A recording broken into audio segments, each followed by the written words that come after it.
इलाज है या नहीं है, क्योंकि इलाज तो अभी तक सर्दी जुकाम का भी नहीं है, सर्दी जुकाम की भी कोई वैक्सीन नहीं है। क्या हम उससे डरते हैं? नहीं डरते हैं। क्यों? क्योंकि ज्यादा लोग नहीं मरते हैं। तो सबसे पहले डेथ रेट कैलकुलेट करते हैं कि एग्जैक्टली कितना है।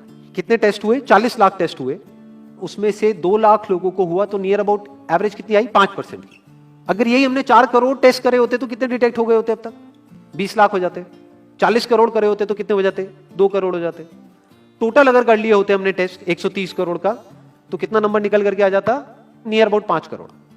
इसका मतलब 5 करोड़ लोगों को या तो आज की डेट में है या हो चुका है।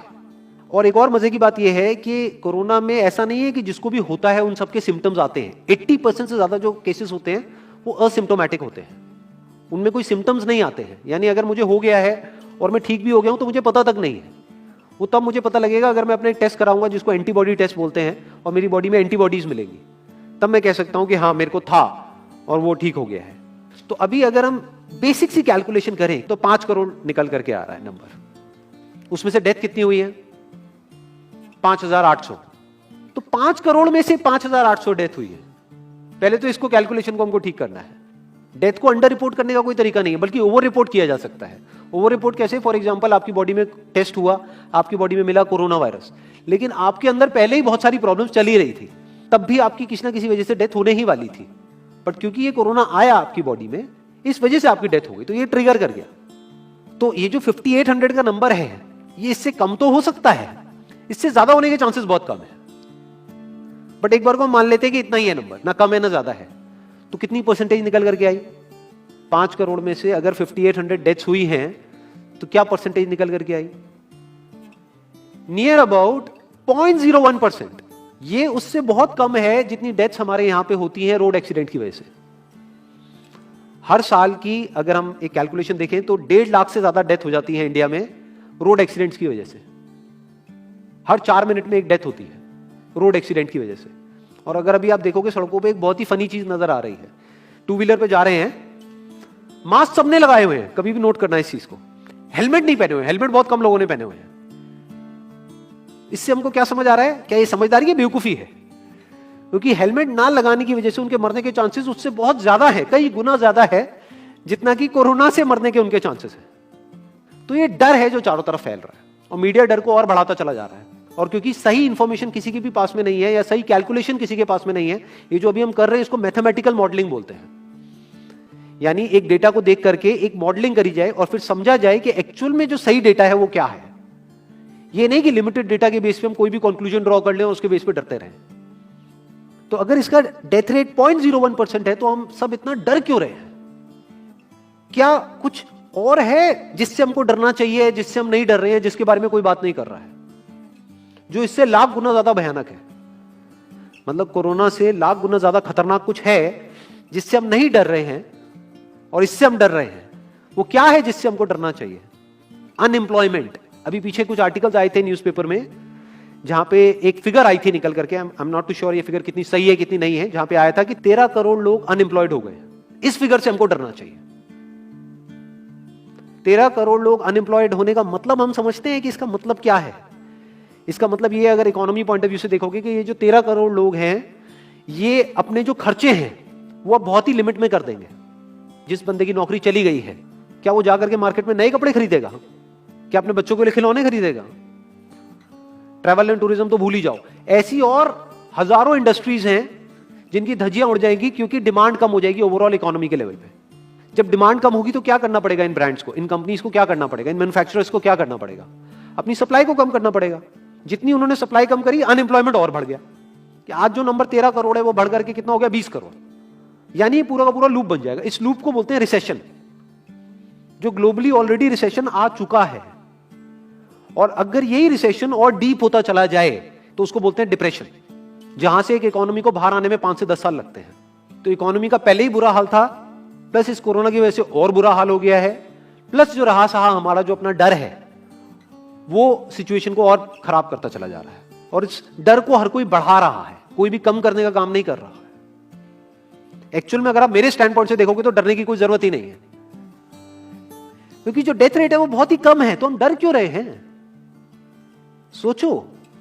बस इसलिए कि डेथ नहीं होनी चाहिए। अगर यही हमारा ऑब्जेक्टिव है कि डेथ नहीं होनी चाहिए, मतलब हम कहते हैं कि किसी की डेथ नहीं होनी चाहिए, तो फिर तो लॉकडाउन परमानेंट हो जाना चाहिए, सड़कों पे निकलना ही नहीं चाहिए, क्योंकि सीधा सीधा 1.5 लाख डेथ बचेंगी। 1.5 लाख लोग जो हर साल एक्सीडेंट में मरते हैं, उनको हम बचा सकते हैं ना, उनकी लाइफ बच जाएगी। परमानेंट कर दो लॉकडाउन को। कैसा है आइडिया? ये बिल्कुल ऐसा है जैसे मैंने एक आदमी की एक कहानी सुनी थी, उसके घर में एक चूहा घुस गया, तो उस चूहे को उसने पकड़ने की बड़ी कोशिश करी, लेकिन वो चूहे को नहीं पकड़ पाया। तो एंड में उसने क्या किया, घर पे आग लगा दी, अपने घर में आग लगा दी। उसके बाद भी चूहा तो बच करके निकल गया, घर चला गया, घर जल गया। यही हालत है इसकी, कोरोना की। इस डर को हमको खत्म करना पड़ेगा, तब जाकर के इस प्रॉब्लम का एक्चुअल में सॉल्यूशन निकलेगा, जो रियल प्रॉब्लम है। और रियल प्रॉब्लम कोरोना नहीं है। रियल प्रॉब्लम क्या है? हमारी जो इकोनॉमी है। रियल प्रॉब्लम क्या है? अनएम्प्लॉयमेंट। तो इस वीडियो के थ्रू मैं अपनी एक हम्बल रिकमेंडेशन देना चाहूंगा गवर्नमेंट ऑफ इंडिया को, या जो भी लोग एक पर्टिकुलर पोजीशन पे हैं उन लोगों को, कि हमको टेस्ट करने कम करने हैं, टेस्ट बढ़ाने नहीं है। अभी हम गलती क्या कर रहे हैं? टेस्ट बढ़ाते चले जा रहे हैं, जिसकी वजह से केसेस बढ़ते चले जा रहे हैं, जिसकी वजह से डर बढ़ता चला जा रहा है। गवर्नमेंट क्या एक क्राइटेरिया नहीं बना सकती कि जो क्रिटिकल केसेस है बस उन्हीं का टेस्ट करो, क्योंकि उन्हीं को हॉस्पिटल में एडमिट करने की जरूरत है, तो उन्हीं का टेस्ट होना चाहिए ना। जो वैसे ही ठीक हो रहे हैं, अपने आप ही ठीक हो रहे हैं, जिनको माइनर सिम्टम्स हैं और वो खुद ही ठीक हो रहे हैं, उनका टेस्ट करने की क्या जरूरत है? उससे तो पैनिक और बढ़ेगा। और अगर टेस्ट कर भी दिया तो हम करने क्या वाले हैं? उनको क्या हॉस्पिटल में एडमिट करने वाले? नहीं, घर पे क्वारंटाइन करने वाले हैं। अभी जो क्वारंटाइन वाला फंडा है, ये भी जब बेस छोटा होता है तब तो काम करता है, जब करोड़ों में हो जाता है तब काम नहीं करता है। मैं अगर एग्जांपल से समझाने की कोशिश करूं, जो मेरी थॉट प्रोसेस है उसको इमेजिन करो। ये एक ऐसी सिचुएशन है कि हम एक घर में है और चारों तरफ से बाढ़ आई हुई है, और ये जो घर है हमारा वो ऐसा है, इसको इमेजिन करो, जहां पे हजारों दरवाजे हैं। तो हम क्या करें, इसमें से एक दरवाजे को पकड़ लें और उसी को पक्का करते चले जाएं। ये है क्वारंटीन, और बाकी के हजारों खुले पड़े हैं। एक को हम पक्का करते चले जा रहे हैं, क्योंकि यहां से पानी अंदर नहीं आना चाहिए। इंडिया की पॉपुलेशन क्या है? 130 करोड़। टेस्ट कितने हुए हैं अभी तक? 40 लाख। डेली के कितने हो रहे हैं? 1 लाख। महीने के कितने हुए? 30 लाख। साल के कितने हुए? 3 करोड़ 60 लाख। तो यानी कि अगर हमको सबका टेस्ट करना है तो कितने साल लगेंगे? 36 साल। तो जब हमको दिख रहा है साफ साफ कि हम सबका टेस्ट कर ही नहीं सकते, तो हम टेस्ट क्यों बढ़ाते चले जा रहे हैं? या तो सबका टेस्ट करो और सब में से सबको देख करके सबको क्वारंटाइन कर दो। ये बिल्कुल ऐसा हुआ कि वो जो घर है जिसकी मैंने अभी बात करी, या तो उसको हर तरफ से सिक्योर करो कि अगर उसके 1000 दरवाजे हैं तो एक को बंद मत करो, सारे बंद कर दो। तब आप कह सकते हो कि यहां पानी अंदर नहीं आएगा, कि हमने 130 करोड़ लोगों का टेस्ट कर लिया है, उसमें से केसेस निकल गए हैं 6 करोड़, और 6 करोड़ को हमने क्वारंटीन कर दिया है। अब ये आगे नहीं फैलेगा, अब 6 करोड़ से 10 करोड़ पे नहीं जाएगा। बट हमने टेस्ट ही करे 40 लाख, जिसमें से केसेस आए 2 लाख। अगर इन 2 लाख को हमने क्वारंटीन कर भी दिया तो बाकी करोड़ों लोग तो बाहर घूम रहे हैं ना, तो उससे होगा क्या? तो अब हमको समझ जाना चाहिए कि इसको रोकने का कोई तरीका नहीं है। तो अब इसका प्रैक्टिकल सॉल्यूशन क्या है? गवर्नमेंट की तरफ से हमको सिर्फ ये इंफॉर्मेशन चाहिए कि भैया अभी कितने बेड्स ऑक्यूपाइड हैं आपके स्टेट में, और अभी कितने और आपने अरेंजमेंट कर रखा है, और कितने और कर सकते हो। अब वो बेड चाहे किसी हॉस्पिटल में हो चाहे किसी होटल में हो। और प्लस ये इंफॉर्मेशन क्यों नहीं जा रही लोगों के पास में कि इतना डरने की जरूरत नहीं है जितना आप डर रहे हो। हाँ ठीक है, प्रिकॉशंस लो, सेफ्टी मेजर्स लो, सोशल डिस्टेंसिंग को मेंटेन करो, लेकिन इतना डरने की जरूरत नहीं है जितना आप लोग डर गए हो, क्योंकि डेथ रेट कम है। ये इंफॉर्मेशन जानी चाहिए अब लोगों के पास में, वक्त आ चुका है। अगर ये नहीं गई तो प्रॉब्लम सॉल्व नहीं होने वाली इकोनॉमी के लेवल पे। कॉन्फिडेंस खत्म हो चुका है, रियलिटी को हमको पहले समझना होगा। अभी प्रॉब्लम क्या हो रही है? हम कह रहे हैं कि हाँ कंस्ट्रक्शन एक्टिविटीज अलाउड है। गवर्नमेंट को क्या लग रहा है? अलाउड बोल करके सारी प्रॉब्लम सॉल्व हो जाएगी। अलाउड तो हो गई, बट मेरे जो फ्रेंड्स हैं जो कंस्ट्रक्शन इंडस्ट्री में हैं, वो बता रहे हैं कि लेबर ही नहीं है, लेबर सारी अपने गांव चली गई है। तो अब कौन कंस्ट्रक्शन करेगा वहां पे? अब ये लेबर चली तो गई है, इसको वापस कैसे बुलाओगे? मीडिया में अगर रोज ये दिखेगा कि केसेस बढ़ रहे हैं, केसेस बढ़ रहे हैं, केसेस बढ़ रहे हैं, वापस आएंगे वो लोग? 1 से लाख नहीं आएंगे। तो उनको मीडिया में क्या दिखना चाहिए, न्यूज में क्या दिखना चाहिए? कि अब ये प्रॉब्लम सॉल्व हो रही है। तो लोगों के अंदर का डर निकलना चाहिए। यानी जो भी मैंने अभी तक कहा, अगर मैं उसको सम अप करूं तो वो क्या है प्रैक्टिकली, अगर पॉइंटर्स में सॉल्यूशन देखा जाए। नंबर 1 मोस्ट इंपॉर्टेंट, टेस्ट धीरे धीरे हमको कम करने हैं, बढ़ाने नहीं है। दिन के 1 लाख टेस्ट हो रहे हैं, मैं ये नहीं कह रहा कि एकदम से 10,000 कर दो, 1 लाख के 90,000 कर दो, एटलीस्ट बढ़ाओ मत। समझ गए? 1 लाख के 1.5 लाख टेस्ट मत करो दिन के, 2 लाख मत करो, क्योंकि तब भी 36 साल लगेंगे पूरा करने में। अगर आपने स्पीड डबल भी कर दी तब भी 18 साल लगेंगे। 18 साल तक तो पता नहीं ये बीमारी कहां होगी, किसी को याद तक नहीं होगा।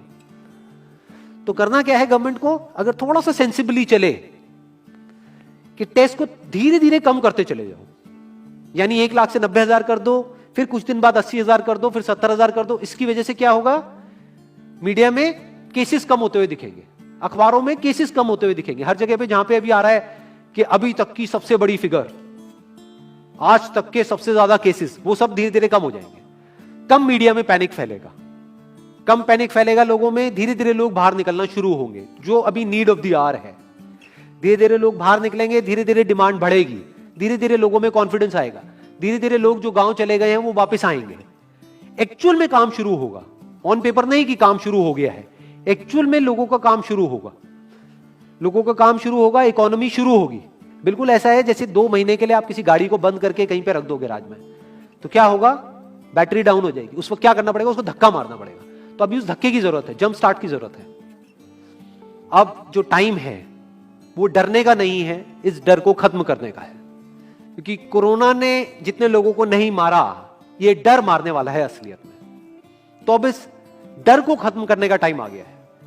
अब हम सबको मिलकर के दिमाग ये लगाना है, ये नहीं कि डर को कैसे बढ़ाएं, बल्कि दिमाग ये लगाना है कि डर को कैसे कम करें या खत्म करें, और लोगों के कॉन्फिडेंस को कैसे वापस से लेकर के आए।